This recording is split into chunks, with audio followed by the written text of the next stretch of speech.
ક્યારેક છે ને આપણા ઉશ્કેરેટમાં આવીને આપણા સમાજના યુવાનો છે ને ક્યારેક નંબર વજુ બી કરી બેઠે છે, જે કરવું શક્ય છે. અમારા સમાજ ઉપર ખોટી રીતે એટલે કે અમારા ખંભે જે બંદૂક ફોડવાના પ્રયત્ન કર્યા છે એને સમાજને મારી ખાસ વિનંતી છે કે એમાંથી આપણે પાછા વળી જાય ને આ સમાજ તો હંમેશા ભારતીય જનતા પાર્ટી સાથે રહ્યો છે ને ભવિષ્યમાં પણ રહેશે. ઘણીવાર કેવું થાય છે કે આપણે કહે ને કે હુક્કાહારે લીલું હોય બળી જતું હોય છે.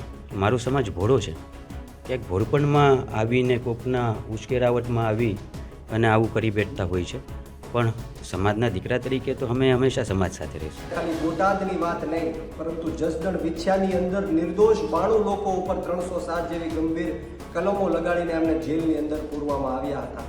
લાઠીચાર્જ કરવામાં આવ્યો હતો. ઊંચા નીચા કોરડા ખાતે 70 કરતાં પણ વધારે વૃદ્ધ મહિલાઓ ઉપર લાઠીચાર્જ કરીને, બુઝુર્ગો ઉપર લાઠીચાર્જ કરીને કીડા મકોડાની જેમ જેલની અંદર પૂરી દેવામાં આવ્યા હતા. ત્યારે ક્યાં હતા? લાઠીની અંદર પણ 15 કરતાં વધારે કોળી સમાજના નિર્દોષ લોકો ઉપર આ પોલીસે જ્યારે દમન ગુજાર્યો હતો ત્યારે તમે ક્યાં હતા? આ બોટાદ કડદા કાંડને લઈને આ લોકોને પોલીસ કસ્ટડીમાં 2 દિવસ સુધી જમવાનું નહોતું આપ્યું, પાણી પણ નહોતું આપ્યું, પગમાં ચપ્પલ પણ પહેરવા માટે નહોતા આપ્યા. ત્યારે તમે ક્યાં હતા? જો તમને ખરેખર આ સમાજની ચિંતા હોત તો તમે બીજા જ દિવસે આ પરિવારની મુલાકાત લે, તેમને આર્થિક સહાય આપે, એમની માટે વકીલો રોકીને આ કેસ ઉપર કામ કરાવડાવે. નમસ્કાર મિત્રો, હળદળ બર્બરતા, હળદળ લાઠીચાર્જ મુદ્દે ફરી રાજકારણ ગરમાયું છે. ફરી રાજકીય ટક્કર, સામાજિક ટક્કર જોવા મળી રહી છે. એક તરફ હીરાભાઈ સોલંકી રાજુલાના ધારાસભ્ય બોટાદ પહોંચ્યા હતા. તેમની સાથે દિવ્યેશ સોલંકી, જે પરસોત્તમભાઈ સોલંકી રાજ્ય કક્ષાના મંત્રી, તેમના દીકરા છે, એમણે પોતાની વાત મૂકી. બંને એ સામાજિક વાત કરી, રાજકીય વાત કરી અને સમાજના કેટલાય લોકો સાથે વાત કરીને સાંત્વના આપી. પીડિત પરિવારને પણ કહ્યું કે ભાઈ અમે તમારી સાથે છીએ. પરંતુ હવે કોળી સમાજના યુવા આગેવાન, આમ આદમી પાર્ટીના નેતા બ્રિજરાજ સોલંકીનો જવાબ સામે આવી રહ્યો છે. પહેલા સાંભળો કે બ્રિજરાજ સોલંકીએ શું કહ્યું, ત્યારબાદ વધુ વાત કરીએ. મિત્રો, ગત રોજ બોટાદ જિલ્લાના હળદળ ગામ ખાતે ભારતીય જનતા પાર્ટીના અમુક નેતાઓ જે કડદા કાંડને લઈને 85 લોકો જેલની અંદર છે, એમના પરિવારજનોની મુલાકાતે પહોંચ્યા હતા. એમનો આ તકે હું ખૂબ આભાર વ્યક્ત કરું છું કે તમને 1 મહિના પછી પણ આ પરિવાર યાદ આવ્યો, સમાજ યાદ આવ્યો. એમનો આ તકે હું ખૂબ આભાર વ્યક્ત કરું છું. અને સાથોસાથ દુઃખની વાત એ છે, સમાજ એવું કહે છે કે માત્ર ને માત્ર જશ મેળવવા માટે, તક ઝડપવા માટે આ લોકો મુલાકાતે પહોંચ્યા હતા. કારણ 19 તારીખે માનનીય ન્યાયાલય ચુકાદો આપવાની છે, હિયરિંગ છે, અને કદાચ આ 85 લોકોમાંથી અમુક લોકોને જામીન મળવાના છે. ત્યારે એમને એવું લાગ્યું કે આ જશ મેળવી લઈએ, તક ઝડપી લઈએ, ત્યારે એમની મુલાકાતે પહોંચ્યા હતા.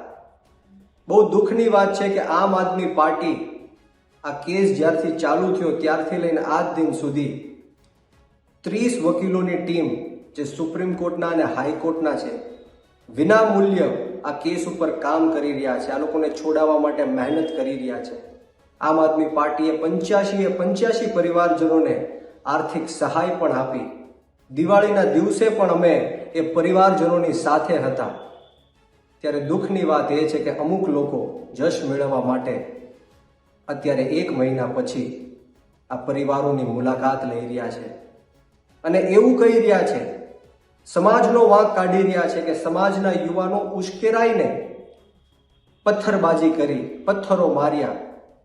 તો તમે એવું કેમ નથી કહેતા કે આ નિર્દોષ અને જે ભોળા ખેડૂતો હતા એમના ઘરમાં ઘૂસીને દરવાજાઓ તોડીને આ પોલીસે બહેરેમીથી, ક્રૂરતાથી, બર્બરતાથી આ નિર્દોષ સમાજની બહેનો, દીકરીઓ અને માતાઓ ઉપર લાઠીચાર્જ કર્યો, એમને લોહી લુહાણ કરી દેવામાં આવ્યા, એમને ઢોરમાર માર્યો. એ તમે કેમ નથી કહેતા? એ આજે હું તમને સવાલ પૂછું છું. તમે એવું કહો છો કે કોળી સમાજ ભારતીય જનતા પાર્ટીની સાથે છે. હું તમને કહેવા માંગુ છું, કોળી સમાજ ભારતીય જનતા પાર્ટીની સાથે છે એટલે જ નિર્દોષ લોકો ઉપર લાઠીચાર્જ કરવામાં આવે છે, એમના હાથ પગ તોડી નાખવામાં આવે છે, લોહી લુહાણ કરી દેવામાં આવે છે. કોળી સમાજ ભારતીય જનતા પાર્ટીની સાથે છે એટલે જ એમની ઉપર અવારનવાર દમન ગુજારવામાં આવે છે.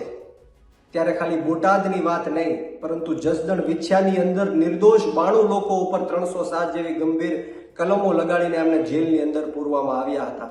લાઠીચાર્જ કરવામાં આવ્યો હતો. ઊંચા નીચા કોરડા ખાતે 70 કરતાં પણ વધારે વૃદ્ધ મહિલાઓ ઉપર લાઠીચાર્જ કરીને, બુઝુર્ગો ઉપર લાઠીચાર્જ કરીને કીડા મકોડાની જેમ જેલની અંદર પૂરી દેવામાં આવ્યા હતા. ત્યારે ક્યાં હતા? લાઠીની અંદર પણ 15 કરતાં વધારે કોળી સમાજના નિર્દોષ લોકો ઉપર આ પોલીસે જ્યારે દમન ગુજાર્યો હતો ત્યારે તમે ક્યાં હતા? આ બોટાદ કડદા કાંડને લઈને આ લોકોને પોલીસ કસ્ટડીમાં 2 દિવસ સુધી જમવાનું નહોતું આપ્યું, પાણી પણ નહોતું આપ્યું, પગમાં ચપ્પલ પણ પહેરવા માટે નહોતા આપ્યા. ત્યારે તમે ક્યાં હતા? જો તમને ખરેખર આ સમાજની ચિંતા હોત તો તમે બીજા જ દિવસે આ પરિવારની મુલાકાત લે, તેમને આર્થિક સહાય આપે, એમની માટે વકીલો રોકીને આ કેસ ઉપર કામ કરાવડાવે. પરંતુ હવે આ કેસ જ્યારે માનનીય ન્યાયાલયના હાથમાં છે, હવે કોર્ટ મેટર ચાલી રહી છે, ત્યારે ક્યાંક ને ક્યાંક તમે જશ મેળવવા માટે કે આને રજૂઆત કરીએ, આને ભલામણ કરીએ એવી વાતો કરી રહ્યા છો. ત્યારે હું તમામ ગુજરાતના કોળી સમાજના આ નેતાઓને કહેવા માંગીશ, 40 જેટલા ધારાસભ્યોને કહેવા માંગીશ, અનેક સાંસદો છે એમને કહેવા માંગીશ, મંત્રીઓ, કેબિનેટ મંત્રીને કહેવા માંગીશ કે આજ દિન સુધી તમે કોળી સમાજને ન્યાય નથી અપાવી શક્યા. સમગ્ર ગુજરાતની અંદર સૌથી મોટામાં મોટી વોટ બેંક હોય તો એ કોળી સમાજની છે. 2.5 કરોડ કરતાં પણ વધારે કોળી સમાજ આ ગુજરાતની અંદર વસી ગયો છે. અને કોળી સમાજના મતે તમે ધારાસભ્યો, સંસદ સભ્યો અને મંત્રીઓ બન્યા છો, ત્યારે તમે એક છડીના 2 કટકા પણ નથી કરી શક્યા. ત્યારે આજે હું તમને કહેવા માંગીશ કે આવનારા દિવસોની અંદર જો આ કોળી સમાજના નિર્દોષ લોકો ઉપર ખોટા જે કેસો કર્યા છે પાછા ખેંચવામાં નહીં આવે, જે કોઈ પણ અધિકારીઓએ બહેરેમીથી, ક્રૂરતાથી, બર્બરતાથી આ નિર્દોષ કોળી સમાજના યુવાનો અને વડીલો, માતાઓ ઉપર જે લાઠીચાર્જ કર્યો છે, દમન ગુજારવામાં આવ્યું છે, એમને સસ્પેન્ડ કરવામાં નહીં આવે તો હું આવનારા દિવસોમાં ગાંધી ચિંધ્યા માર્ગ ઉપર અને જરૂર પડે તો શહીદ આઝમ સરદાર ભગતસિંહના માર્ગ ઉપર પણ મારી આંદોલન કરવાની તૈયારી છે. આ તમામ લોકોને સત્તા પક્ષના જેટલા પણ કોળી સમાજના ધારાસભ્યો છે, સંસદ સભ્યો છે, મંત્રીઓ છે, કેબિનેટ કક્ષાના મંત્રીઓ છે, એમને હું આ તકે વિનંતી કરું છું કે કોળી સમાજમાં જો તમે જન્મ લીધો હોય, કોળી સમાજના મતે તમે જીત્યા હોય, ધારાસભ્ય, સંસદ કે મંત્રી બન્યા હોય તો તાત્કાલિક ધોરણે જશ મેળવવાની વાત નહીં, પરંતુ ખરેખર કોળી સમાજની પડખે ઊભા રહીને એમને ન્યાય અપાવો, કોળી સમાજના કેસો પાછા ખેંચાવડાવો. આવનારા દિવસોમાં આમ આદમી પાર્ટી કોળી સમાજની સાથે ઊભી છે અને આવનારા દિવસોમાં તમામ ખેડૂતો અને યુવાનો હવે જાગૃત થઈ ગયા છે અને જડબાતોડ જવાબ દેવા માટે આવનારા દિવસોમાં મેદાનમાં પણ આવી રહ્યા છે. આપે સાંભળ્યું કે બ્રિજરાજ સોલંકીએ શું વાત કરી. અતિ મહત્વની બાબત છે કે બ્રિજરાજ સોલંકીએ આંદોલન કરવાની પણ વાત કરી છે અને તેમણે કહ્યું કે હવે આવનાર દિવસોમાં આ લોકો બહાર આવવાના છે તો જશ લેવા માટે, તક લેવા માટે પહોંચી ગયા. અતિ મહત્વની બાબત એ પણ છે કે બ્રિજરાજ સોલંકીએ ભૂતકાળની ઘટના પણ, જે ભૂતકાળમાં લાઠીચાર્જ થયા હોય, ભૂતકાળમાં પોલીસની બર્બરતા સામે આવી હોય કોળી સમાજ પર, તે પણ આમાં જોડી દીધી હતી. જોકે આ સમગ્ર વાત તેમને શા માટે કહેવી પડી? જોકે તેમણે નામ લઈને નથી કીધું, પરંતુ તમને કહી દઉં કે 24 કલાક પહેલા જ હજુ ત્યાં બોટાદમાં હીરાભાઈ અને દિવ્યેશ પહોંચ્યા હતા. સાંભળો તેમણે પોતપોતાની શું વાત મૂકી હતી.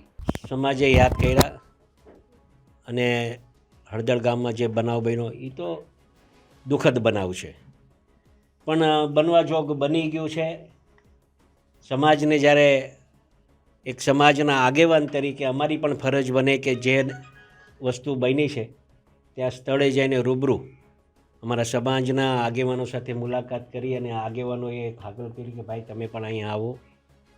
મારા સાથે મારો ભત્રીજો પણ દિવેશ પણ સાથે આવ્યા છે. મોટા ભાઈની આજ્ઞા હતી કે હીરાલાલ તમે ને દિવેશ બે જઈ આવો અને એના અનુસંધાને અમે અહીંયા આવ્યા છીએ અને સાંભળીએ છીએ બધાને શું બનાવ, કઈ રીતે બનાવ, અને સંપૂર્ણપણે સરકાર પણ આની ચિંતા કરે છે.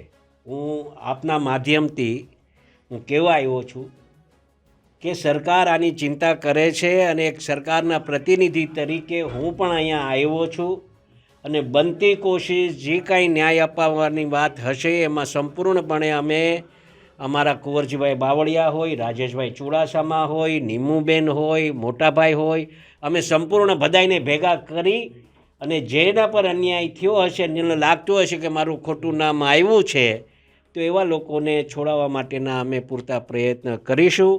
અને જે રીતે અમારા સમાજ ઉપર ખોટી રીતે એટલે કે અમારા ખંભે જે બંદૂક ફોડવાના પ્રયત્ન કર્યા છે એને સમાજને મારી ખાસ વિનંતી છે કે એમાંથી આપણે પાછા વળી જાય ને આ સમાજ તો હંમેશા ભારતીય જનતા પાર્ટી સાથે રહ્યો છે ને ભવિષ્યમાં પણ રહેશે, એમાં કોઈ ચિંતાને સ્થાન નથી. પણ આજે જ્યારે સમાજ ભેગો થયો છે આગેવાનો એક ચર્ચા કરી અને કઈ રીતે પછી સરકારમાં જવું અને કઈ રીતે આપણે સરકારમાં રજૂઆત કરી એ હેતુસર અહીંયા હું આવ્યો છું. પીડિત લોકોને તમે વેદના સાંભળી છે, સ્થિતિ કેવી રહી? સાંભળી છે, હવે બનાવ બન્યો છે પણ સરકાર છે ક્યારેક શું થાય છે કે ઉશ્કેરાટમાં આવીને કોકનું કરેલું બીજાને પણ ભોગવવો પડતો હોય છે, ક્યારેક એવું બનતું હોય છે.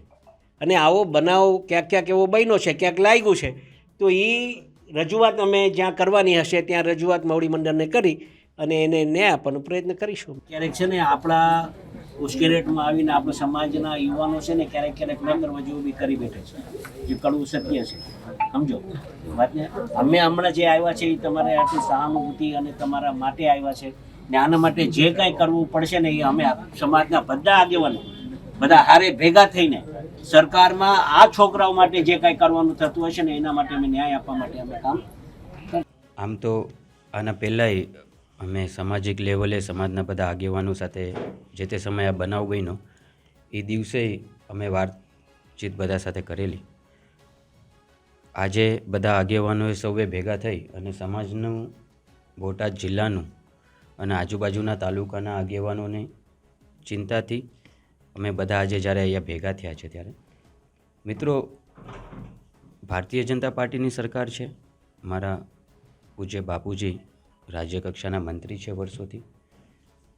હીરાભાઈ સોલંકી છે, એ ધારાસભ્ય છે. અમારા આટલા જ પંથકમાં કહું તો અમારા ઘણા બધા સમાજના ધારાસભ્ય છે. અમારા કેન્દ્રીય મંત્રી નીમુબેન બામણિયા છે. અમારા અહીંયા સામાજિક ચાહે કોરી સેના ગુજરાત હોય, અખિલ ભારતીય કોરી સમાજ હોય, માનદાતા સંગઠન હોય, બધા સંગઠનો સમાજના એક સાથે રહી અને સમાજને ક્યારે પણ આવું કંઈક થયું હોય તો હંમેશા સમાજના પડખે ઊભા રહ્યા છે. એટલે આ વાતને લઈને પુરુષોત્તમભાઈ સોલંકીની સવારે સૂચના અમને આવી કે તાત્કાલિક સમાજના આગેવાનો કહે છે એટલે ત્યાં પહોંચો, પરિસ્થિતિને ધ્યાનમાં રહી અને સરકારમાં જે કાંઈ પણ રજૂઆત કરવાની આવે, સરકારે હંમેશા કોરી સમાજના નાના મોટા કોઈ પણ વિષયો અને પ્રશ્ન હોય તો સરકારે હંમેશા એની માન્યતા રાખી છે. કાલે બધા આગેવાનો ભેગા થઈ અને સમાજનું બવડી મંડળ ભેગું થઈ અને સરકાર પાસે રજૂઆત કરશે, પુરુષોત્તમભાઈ પાસે જશે.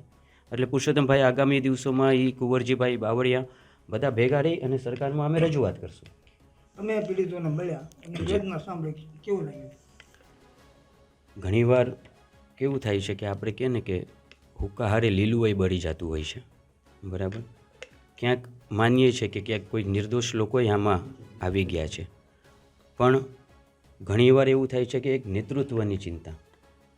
હું હંમેશા કહું છું સમાજમાં એક યુવા વ્યક્તિ તરીકે, યુવા કાર્યકર્તા તરીકે ક્યાંક નેતૃત્વની ચિંતા કે ભાઈ કોરી સમાજ છે ને એ મારો સમાજ ખૂબ ભોળો છે. ઘણીવાર પુરુષોત્તમભાઈના સમાજ શબ્દે તમે આ સાંભળ્યો છે કે મારો સમાજ ભોળો છે. ક્યાંક ભોળપણમાં આવીને કોકના ઉશ્કેરાવટમાં આવી અને આવું કરી બેઠતા હોય છે, પણ સમાજના દીકરા તરીકે તો અમે હંમેશા સમાજ સાથે રહીશું. આપે સાંભળ્યું કે હીરાભાઈએ શું વાત મૂકી, દિવ્યેશભાઈ સોલંકીએ શું વાત મૂકી. અતિ મહત્વની બાબત છે કે ગુજરાતમાં આ પ્રકારની ઘણી વખત ઘટનાઓ બને છે, પોલીસ બર્બરતા સામે આવે છે, કાયદાની બહાર જઈને પોલીસ લાઠીચાર્જ કરતી હોય છે, પરંતુ એ ઘટના જે તે સમયે લોકો ભૂલી જતા હોય છે, પરંતુ જ્યારે તે જ પ્રકારની અન્ય જગ્યાએ ઘટના બને ત્યારે એ ઘટના પણ યાદ આવતી હોય છે અને રાજકીય આગેવાનો એ યાદ પણ કરાવતા હોય છે, એનું ઉદાહરણ પણ આપતા હોય છે. કે હીરાભાઈ પહોંચ્યા, દિવ્યેશ સોલંકી પહોંચ્યા. તમે જુઓ કે એ સૌરાષ્ટ્રના કાંઠા વિસ્તારમાં હીરાભાઈ સોલંકીની ખૂબ મોટી ધાક. પરસોત્તમભાઈ સોલંકી તેમના દીકરાનું પણ ધીરે ધીરે રાજકીય કદ વધી રહ્યું છે. આવનાર દિવસોમાં ચૂંટણી લડે તો પણ નક્કી નહીં, પરંતુ જે સમયે આ ઘટના બની ત્યારે તેઓ તેના સંપર્કમાં હતા તેમનું કહેવું છે. એની જગ્યાએ તે લોકો તેમની મુલાકાતે ગયા હતા, અથવા તો મામલો થોડો શાંત પડ્યો 10 દિવસ પછી પણ તેની મુલાકાતે ગયા હતા. જે રીતે ત્યાંના ધારાસભ્ય ઉમેશ મકવાણા ગયા હતા તો થોડો પ્રભાવ પડત, લોકો વચ્ચે ખૂબ સારો મેસેજ જાત. પરંતુ 1 મહિના પછી તેમણે મુલાકાત લીધી. બેશક ખૂબ સારી બાબત છે, સમાજના આગેવાનો આ રીતે જાય, પણ થોડો સમય વધારે લાગી ગયો છે, થોડું મોડું થઈ ચૂક્યું છે. આ જ કારણોસર બ્રિજરાજ સોલંકીએ પણ વાત કરી. અને આ વિસ્તારમાં એ સોલંકી પરિવારનો દબદબો છે. સોલંકી પરિવાર એ કોળી સમાજના નેતા કહેવાય છે. આ જ કારણોસર સવાલ પણ તેમની માથે થાય કે તમે સમાજના આગેવાન, સમાજના આટલા મોટા નેતા છતાં 1 મહિના પછી આવ્યા. વાત એ છે કે બ્રિજરાજ સોલંકીએ આ વાત મૂકી છે. અતિ મહત્વની બાબત છે કે નામ લીધા વગર સમગ્ર વાત કરવામાં આવી છે, પરંતુ 100% આ વાત એમની તરફ જઈ રહી છે, જે બતાવી રહ્યું છે. કારણ કે બોટાદના હળદળ ગામે અન્ય કોઈ હજુ 24 કલાકમાં પહોંચ્યા નહોતા. ભારતીય જનતા પાર્ટીના આગેવાન એટલે કે હીરાભાઈ પહોંચ્યા હતા અને દિવ્યેશભાઈ પહોંચ્યા હતા.